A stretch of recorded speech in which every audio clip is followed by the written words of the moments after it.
Olá, seja muito bem-vindo de volta ao canal mais desatualizado deste site chamado YouTube. No dia de hoje trago-lhes um vídeo cujo roteiro é este, ou seja, mantenham as expectativas baixas, mas é um vídeo que me veio em mente assim quando eu estava lendo, como sempre, coisa ruim no Wattpad, porque coisa ruim no Wattpad é o alimento da minha alma. E lendo essa história, cujo nome eu não direi, porque não, me veio uma ideia que é como evitar 10 atalhos que tornam a sua história mais pobre, por assim dizer. Coincidentemente ou não, essa história a qual eu me referi tomava esses 10 atalhos dos quais eu vou falar aqui. E se você que está me assistindo é escritor de literatura LGBT, eu acho, especialmente homem com homem, eu acho que tem dicas valiosas aqui para você. Em termos um pouco mais literários e mais filosóficos, eu acho que o que eu quero dizer aqui, o que eu quero me referir são recursos retóricos, estilísticos e literários que alguns autores utilizam para tornar a história mais fácil de escrever, porque se você é um autor dedicado, você deve saber que escrever não é uma coisa muito fácil, que às vezes aparecem situações, aparecem problemas de escrita e de continuidade e de coesão e coerência que a gente tem que resolver, e às vezes os autores LGBT, especialmente os autores de romances entre homens, tomam esses atalhos que eu quero discutir aqui. Então acabam sendo lugares comuns que, coincidentemente ou não, se perpetuaram ao longo da história da literatura gay, e são os seguintes. Primeiro atalho: a riqueza não justificada. Eu tenho certeza que você já leu, ou se você escreve, você já deve ter escrito também. Esse é um crime que eu também já cometi, de vez em quando ainda cometo, mas na história, no romance, dificilmente existe pobreza. Todo mundo é muito rico, todo mundo é muito bem resolvido, todo mundo mora sozinho, e morar sozinho é outro problema que eu já vou discutir. Mas em algumas situações essa riqueza não é justificada. A pessoa simplesmente é rica porque é. Ela não é rica porque ela herdou o dinheiro, ela não é rica como fruto do próprio esforço, ela simplesmente é rica. Como eu disse, esse é um mal parcialmente justificável, porque é um mal do romance enquanto movimento literário, de coisas idealizadas e de coisas belas e perfeitas, e a riqueza é bela. Quem não gosta de riqueza, não é mesmo? Mas especialmente no romance gay, a riqueza e o morar sozinho se tornam um problema, se tornam um atalho, porque economiza ao autor um problema que é ter lugar para transar. Porque se você é rico e você mora sozinho, você pode chamar seu namorado para sua casa e vocês podem transar a hora em que vocês quiserem. Agora, se você for pobre, se você morar com seus pais, se você dividir uma república com mais 3 pessoas e for gay, e seu namorado ou seu ficante também for, o lugar para transar se torna um tema complicado. Então, esse é um atalho que resolve esse problema imediatamente. Se o cara é rico e tem dinheiro e mora sozinho, ele te pega em casa, te come ou dá pra você e te devolve em casa e ainda te diz que te ama. Muito fácil, não é? Segundo atalho: o deus grego. Eu já discuti longamente a questão do deus grego em um vídeo anterior, que eu vou deixar aqui em algum card ou na descrição deste vídeo, em que nas histórias os protagonistas ou os pares românticos são sempre altos, 1,90 m, loiros, dos olhos claros, pauzão de 33 centímetros. Qual é o problema disso? São dois, na verdade. Primeiro, que esse ser humano não existe. Se ele existe, ele não está no Brasil, ele deve estar lá na Escandinávia, na Europa, em algum lugar perdido no meio das montanhas. Mas o problema adicional é muito fácil se apaixonar por gente bonita. Muito fácil se apaixonar por gente bonita, especialmente por gente bonita e rica. É muito mais difícil você explicar para o seu leitor que o personagem se apaixonou pelo feio, gordinho, do que explicar que ele se apaixonou pelo loiro dos olhos azuis. Quando você fala loiro dos olhos azuis, o leitor já está apaixonado. Então, isso é um atalho no sentido de que o autor não tem esforço nenhum para convencer o leitor de que o par romântico ou a pessoa que está apaixonada está sentindo o que ela está sentindo, porque é lógico que ela está sentindo. Um loiro do olho azul, 1,90 m, 33 centímetros, até eu ia ficar apaixonado. Ah, e um adendo ainda dentro desse tópico. Gente, chega de escrever história sobre hétero convertido, não. Não existe hétero convertido. Não existe o protagonista bobinho que fez uma gracinha, ou foi humildão, ou foi timidozinho e o hétero se apaixonou por ele e se declarou e largou toda uma vida de heterossexualidade para assumir um relacionamento gay. Stop. Isso não existe. Terceiro atalho. Os acontecimentos sociais. Tem histórias que criam um romance gay em cima de uma sequência de acontecimentos sociais. O que eu quero dizer? Festa, formatura, reunião de trabalho, fila do supermercado, fila da lotérica, loja no shopping, mais balada, mais festa.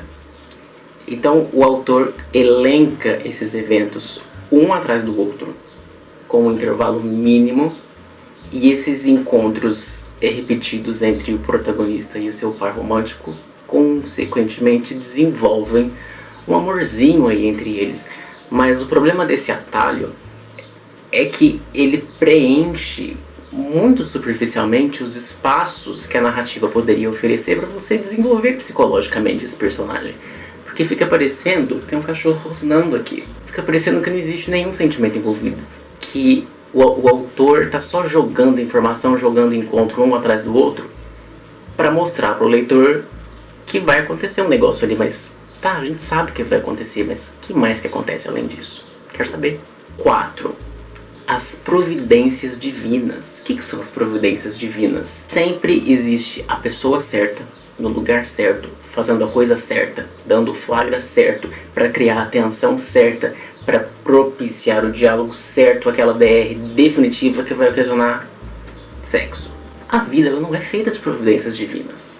Você não vai brigar com o cara e encontrar ele na fila do supermercado no dia seguinte. Isso não vai acontecer. Então esse é um atalho que faz as coisas ficarem muito perfeitinhas. E a vida não é perfeitinha, gente. Vamos trabalhar com a verdade. A vida é difícil. Você vai ficar sendo ignorado uma semana depois que você brigar com o boy. Não é encontrando ele na fila do supermercado que as coisas vão se resolver por acaso, sabe? Então, 5. O rival, ou o concorrente, ou o amante psicopata. Esse é um atalho que eu já vi mais de uma vez. E consiste em você pegar um antagonista, ou um concorrente, ou aquele que vai ser o pé no saco do casal, e transformá-lo num completo psicopata que vai ser o facilitador de conflitos. Porque se o casal tá na maior paz, no maior amor, ele precisa de alguém para colocar um problema ali. Tem que ter uma situação que vai fazer eles darem uma separada, uma brigada, uma estremecida. E colocar um amante psicopata ou uma terceira pessoa psicopata é muito fácil. Porque você convence o seu leitor de que a pessoa é louca e de que o amor dos seus protagonistas tem que ser mais forte do que aquilo, enfim. E no final das contas, gente psicopata existe, eu concordo, mas psicopata a ponto de tramar toda uma história fictícia para fazer com que seus personagens se separem. Isso não acontece, vai, gente. A pessoa enche o saco, manda um WhatsApp escondido, faz um fake no Face para ficar conversando com seu boy, mas fazer uma trama a la Paola Bracho para te separar dele e conseguir, isso não existe. Número 6. O pandeterminismo mal justificado. Você sabe o que é pandeterminismo? Eu te pergunto. Pandeterminismo, de acordo com um brother aí chamado Todorov, explicando muito grosseiramente a influência externa que o meio causa na narrativa. Ou seja, é quando você está tristinho e o tempo fecha. É quando você está felizinho e o sol nasce. É quando você está saindo da casa do boy todo feliz e começa a chover, e essa chuva quer dizer que você vai morrer atropelado, ou alguém vai morrer atropelado. Eu acho muito interessante jogar com o clima, mas existem problemas aí. Se você está em Minas Gerais, se você está em Uberaba, onde está fazendo 45 graus agora, e você de repente fala que começou a chover, não existe. Vou pensar, que bairro?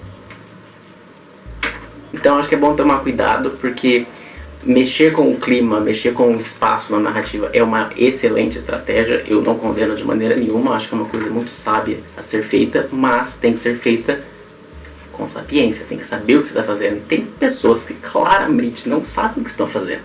7. O protagonista órfão. Eu já fui vítima desse crime, eu já tomei esse atalho, mas eu tô tentando parar. Se você prestar atenção, você que lê literatura gay, 7 em 10 protagonistas são órfãos de pai, de mãe, dos dois, ou moram com a avó, ou não têm contato com os pais, ou alguma coisa nesse sentido. Não é um problema, mais ou menos, mas acaba podendo se tornar um problema porque vira um atalho que é: esse protagonista que não tem pais não precisa sair do armário, porque a gente sai do armário primeiramente para os pais, ou mais importantemente para os pais. E na literatura, infelizmente, no mundo em que estamos, no ano de 2016, é necessário tirar seus protagonistas do armário se eles já não estiverem fora dele. Só que isso gera o trabalho de ter que escrever toda uma cena com toda uma reação envolvendo todo um desencadear de fatos que é resultado do sair do armário. Infelizmente, ainda temos que passar por isso. Então é uma coisa que não dá pra correr muito. Quando você coloca o seu protagonista ou seu personagem órfão, especialmente se for órfão de pai e mãe, você já pegou um atalho assim de 30 quilômetros. E quando eu vejo, eu já fiz isso, eu confesso, mas eu já consegui me livrar desse mal.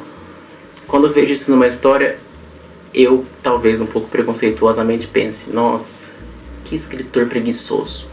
8. Eu não consegui pensar num nome muito inteligente pro 8, mas o 8 é o melhor amigo.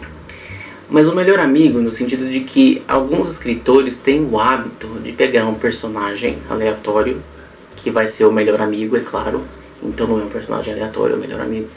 E esse personagem, esse melhor amigo ou melhor amiga, funciona como uma espécie de emissário de um solilóquio. Solilóquio, para você que não sabe, é quando no teatro o protagonista ou o personagem está sozinho no palco e ele começa a falar em voz alta seus pensamentos para mostrar para o espectador o que ele está pensando. Só que, claro, isso é um efeito de teatro, ele não está sozinho, você está lá escutando ele, mas não tem nenhum outro personagem contracenando com ele. Então é como se ele estivesse sozinho falando aquilo em voz alta para você saber. E isso, na literatura, especialmente gay, que é uma coisa que eu também meio que já fiz, confesso, é você colocar o melhor amigo e esse melhor amigo informar para o leitor não tudo que o protagonista está passando, mas tudo que o outro personagem, o par romântico, está passando. Porque se eu estou escrevendo sobre Joãozinho e Carlinhos e o ponto de vista da história é focado em Joãozinho, o meu leitor não vai saber o que o Carlinhos está falando, está pensando. Então vai existir aquele melhor amigo que vai falar: ah, e o Carlinhos é assim, assim, assim, assim, assim, assim, assim. E depois a gente vai ver que é exatamente aquilo. Então, espera um pouco, não precisa dar essa colher de chá pro seu leitor, ele aguenta esperar para saber o que o Carlinhos vai falar. Não precisa do Andrezinho fazer esse papel de porta-voz involuntário, porque a gente sabe que o momento fatídico vai chegar. E isso, mais uma vez, me parece não só preguiça, mas também subestimar um pouco, ou super proteger, mimar, acho que isso é mimar o leitor. E é uma coisa que eu evito fazer. 9. A morte aleatória. Gente, colocar uma morte injustificada só para fazer seu leitor ficar chorandinho não acrescenta em nada na história, absolutamente nada. E esse é um defeito grave que eu vejo se repetir mecanicamente, over and over, em várias histórias que eu leio. Inclusive eu já cheguei a ler uma que a história estava acabada, acabou a história, não tinha mais o que acontecer, era o fim. E o autor criou ao contrário de prólogo, epílogo, e no epílogo os dois morrem num acidente de carro. Isso não precisava acontecer. Isso estava lá só para criar um shocking value que pra mim não fez nada. Só me fez pensar: que bosta. E por último, mas não menos importante, o que eu gosto de chamar de sexo expresso. O que é o sexo expresso? É o cara, eles estão lá, tá lá na balada, eles vão pra casa no maior fogo no rabo, chegam, tiram a roupa, vão pra cama, transam, sem lubrificante, sem camisinha, sem chuca, sem nada. Ali na areia com cerol. Já vai... Gente, vocês estão loucos. Desculpa informar, mas não existe sexo gay sem chuca. Ou você fez uma chuquinha antes de você sair de casa pra encontrar o boy, ou você fez uma chuquinha depois que você foi pro apartamento e você falou: pera aí, vamos ali fazer uma higienização, já voltamos. Não existe transar sem camisinha, sem lubrificante, assim. Não existe. O ânus não produz lubrificação natural. Se você consegue estar com um boy, chegar na casa dele, tirar a roupa, ser penetrado sem camisinha, sem lubrificante, sem chuca,